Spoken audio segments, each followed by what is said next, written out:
Welcome to me cooking and talking about hard topics. That's what we do here. That's what we do here. It's only the second one, but that's what we do here. So I'm going to be cooking a banana bread with blueberries and walnuts, no sugar, because I'm trying to make it healthy. I try and avoid putting sugar, refined sugar and things. And I'm going to talk about my miscarriage, because when I had a miscarriage, so it was before Nellie at 10 weeks, I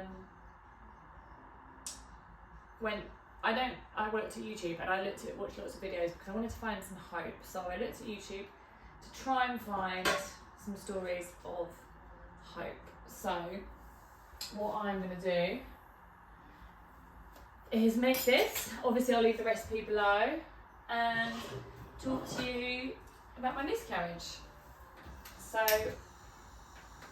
I got pregnant December 2018 with a baby before Nellie. So I didn't know, but I had this deep instinctive feeling as soon as I got pregnant that I was gonna lose the baby. Pause. Pause that trauma. To weigh some butter. So 140 grams of butter.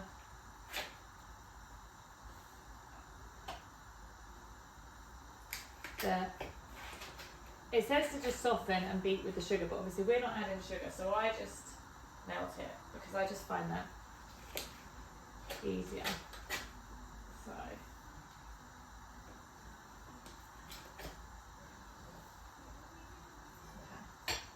that can come. Oh, there's nothing there. That's to put it straight onto fire. So yeah, so I had this real instinctive belief that something was wrong, and I couldn't really work out what it was, and it was a really lonely experience because I just kept thinking something isn't right, and every day that was passing of the pregnancy I was like googling the statistic of how likely am I to have a miscarriage at 8 weeks, how likely am I to have a miscarriage at 6 weeks, how likely am I likely to have a miscarriage at 9 weeks.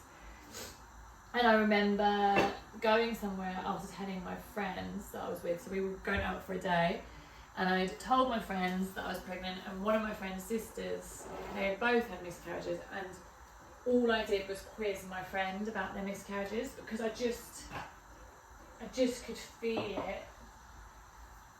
I don't know why, and I didn't have that feeling with Nellie or Rosie. I just had it really with this pregnancy before. And then at 10 weeks, I had the tiniest bleed. It wasn't even a bleed really, it was a little bit of blood. And I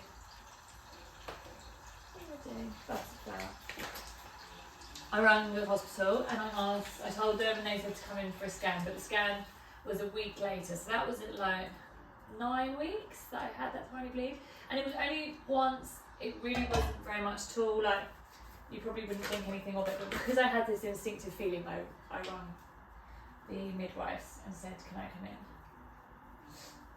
Okay, so now just measure 140 of flour.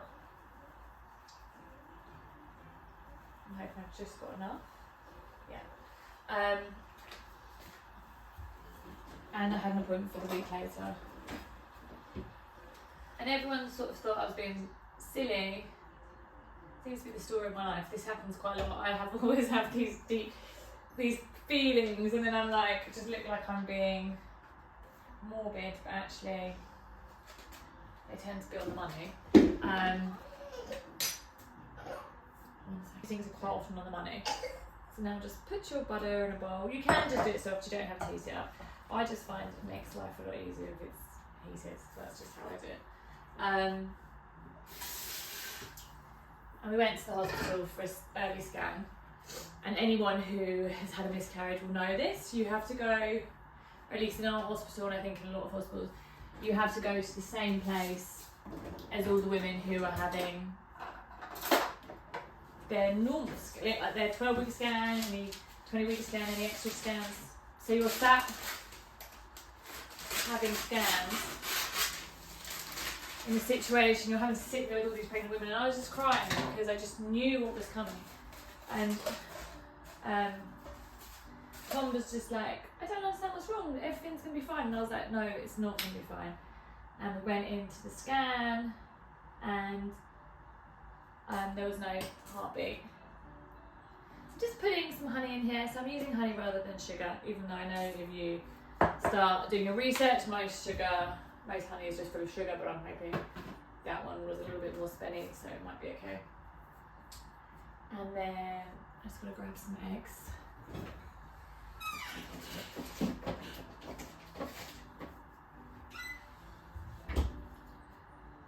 So we went and saw there was no heartbeat, and obviously in that moment your heart breaks. It's a hideous experience. But you'll see, the theory of all of these things, the common thread is that when I'm just going to give an almond croissant to the seagull.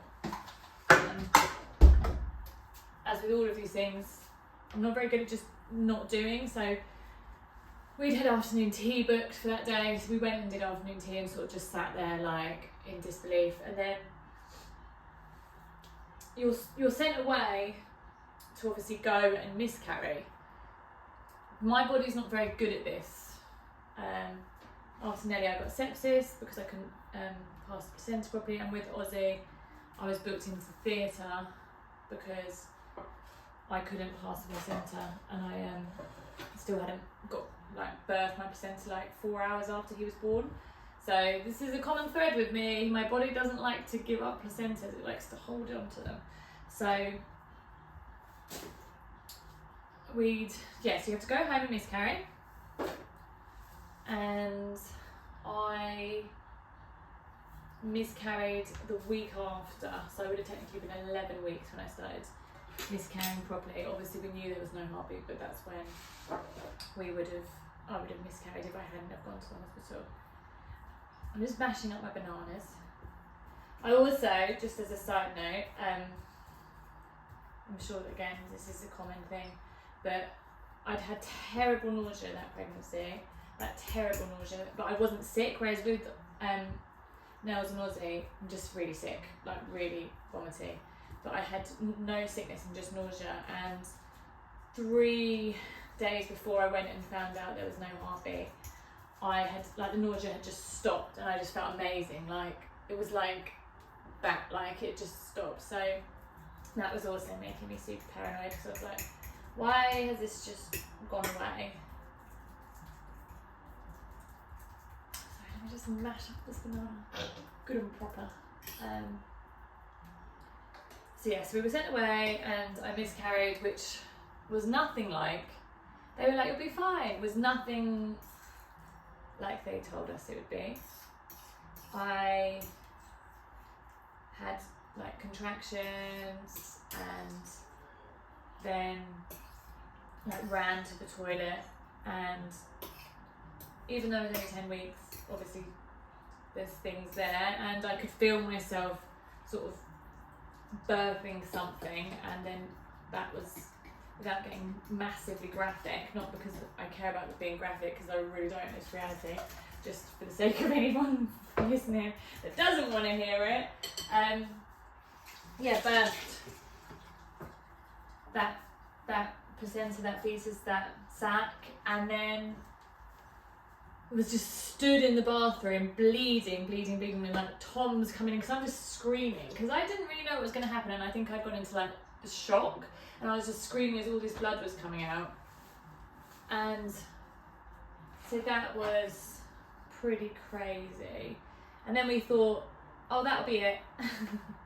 It's done, it's over, and we can carry on with everything. But it was not. I went back and had another scan, and I had retained products. So I put in my bananas and I put in my flour into this mixture. I probably should have put my eggs in first, but I don't really know if it matters. Oops. Shouldn't have gone black. So yeah, so that was that. I went back and I had retained products, and they said we'll give you another week, see how that goes. A week passed, nothing came out. So I went back, had another scan. I was still testing pregnant because obviously my body was still holding on to something, some part of the baby, the pregnancy, and no, I'm just nutmegs. I might just post them up somewhere separately. I was doing this well. So, and the woman that did the scan, she wasn't a midwife, so she was just a nurse, and she said to me that she felt like my body just really didn't want to let go of the baby. And that's how I felt, because I'd wanted that pregnancy so much, as I, like you know, most women do when they're pregnant. But I still couldn't pass it.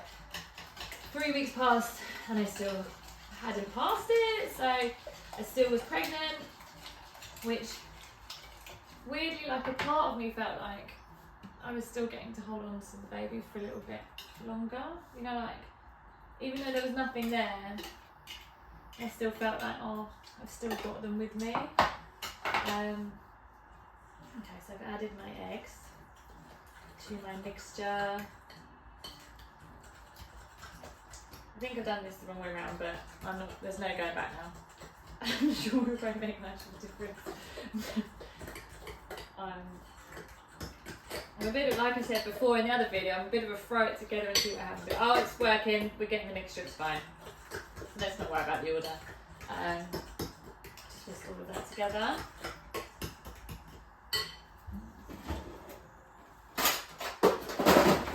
So after 3 weeks, me and Tom had been booked to go to Rome because it was my birthday. So we went to Rome, which when you look back at it, when I look back at it now, it's quite wild really, because I could have actually had the rest of the miscarriage at any point. But you know, we don't really like to, can't find the measuring thing. Okay, I just have to, it's 1 teaspoon.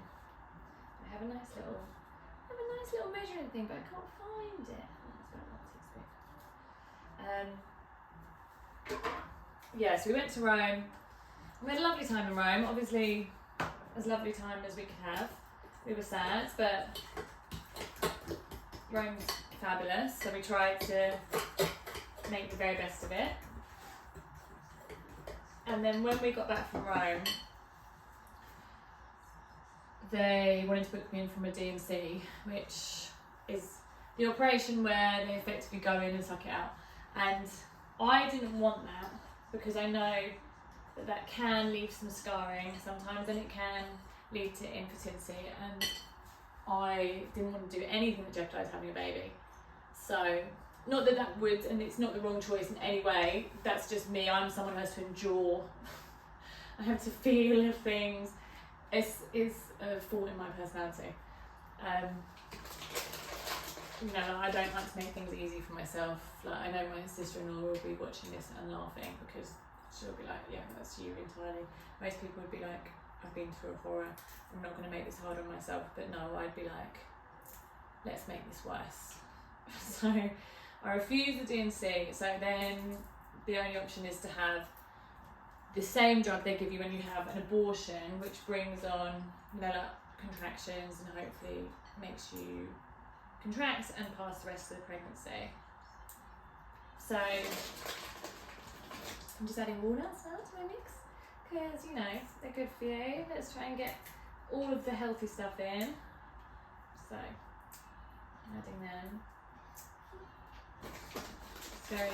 Just a few. We're about 7 or 8. Fresh, like broken up in my hands. Back back again. Ozzy's ill, so he's just in there watching nursery. Normally we would be singing, like some singing lessons down at the library. Not singing lessons, but the class. But he was sick a lot this morning, so we didn't go. So yeah, so I had to endure. So I had to have the tablet. I think it's pessary. I can't really remember. To bring on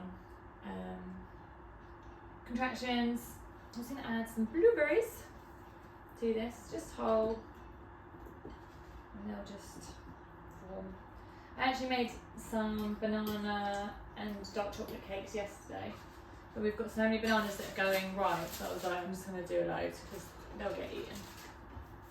Mainly by me. I am a bit banana bread obsessed, so mainly by me, but someone else might eat some. So yeah, so I had that on the Friday, had like contractions all night, and felt like I was like tripping out, like felt like I went to a weird place actually. I'll be real honest about it.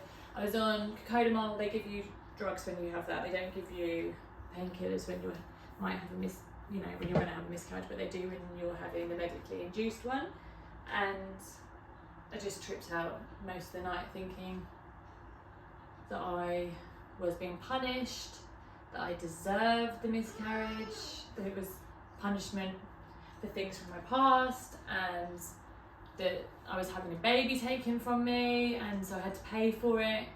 And I had all of that going on, and then on the Sunday it hadn't worked. They give you 48 hours for it to work, so we rung them, we're going to have to go back on the Monday. So me and Tom decided to go out for a big walk across the downs. I got to my front door, and then it just happened, and the rest just came out. Just like that. It was really just opened and came out. I'm putting in, now on a side note, I'm putting in ground cinnamon. I put in like 2 teaspoons, because you're using this to sweeten it as well. And then about a teaspoon of nutmeg.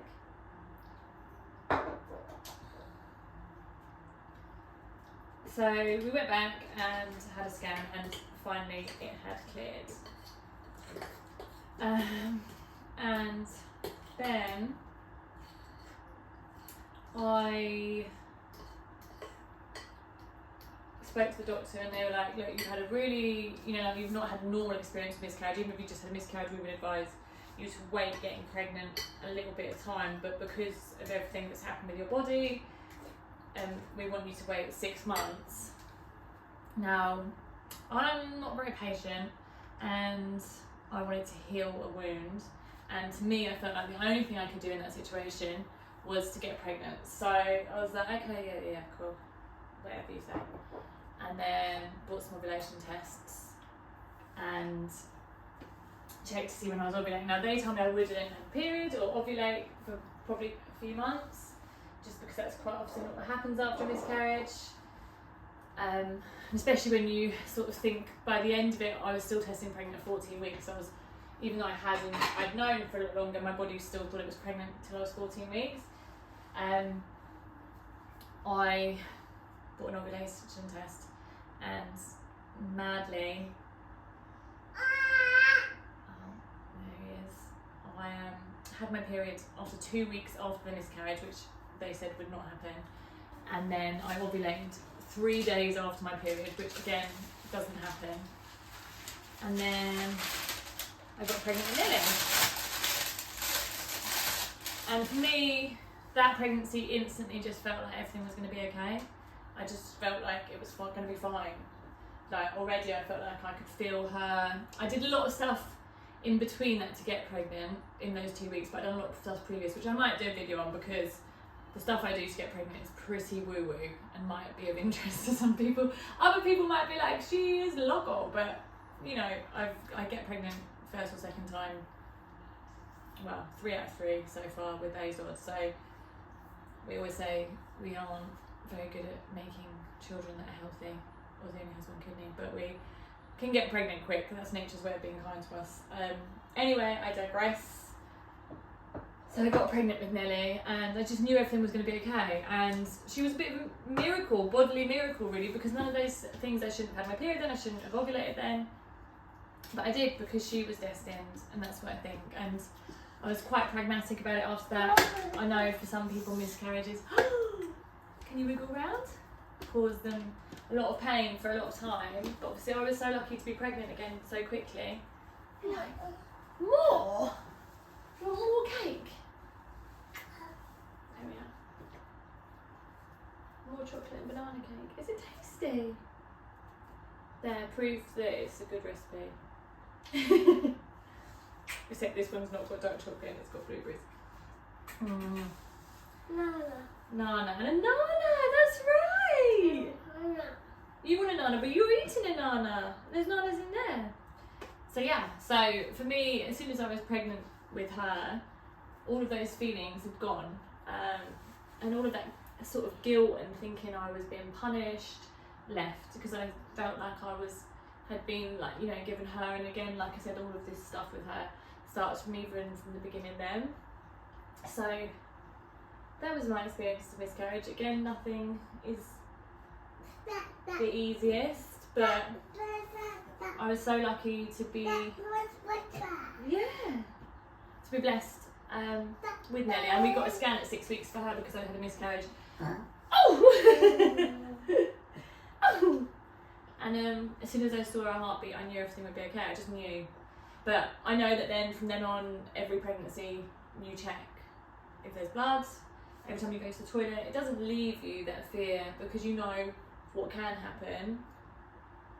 But I got lucky, and you know, I've got both my children. So yeah, that's my experience. So now,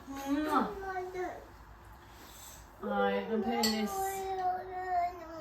my recipe and baking powder in a banana loaf tin, and I will put this, in the oven. 1 second, sweetheart. In the oven for 30 to 40 minutes. I'll check it at 30 on gas mark 4, and then I'll show you a picture at the end. So thank you. And just test with a stick to see if it comes out clear, and it has. So it is done.